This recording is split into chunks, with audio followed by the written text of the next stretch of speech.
Alright, everybody, we are doing a proof of concept. Couldn't sleep this evening, so I decided to get up and fiddle with this. As you can see, I'm working on prototyping the new board that I'm going to be building. Like I said in an earlier video, this is what's going to be powering the Arduino. Instead of it being plugged in through the USB going to the PC, I'm going to be using this power supply. I got it hooked up. Well, it's not a power supply, it's a buck converter.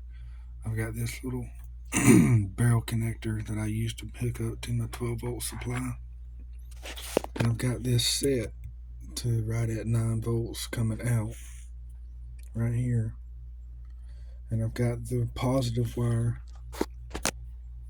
Get some light ready. Better. I've got the positive wire going to the voltage in pin. And I've got my ground going to the ground pin. So let's plug it up and see what happens.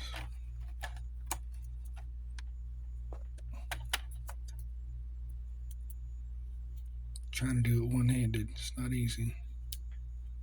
There we go. Alright. Those little lights means it's working. We're one step closer.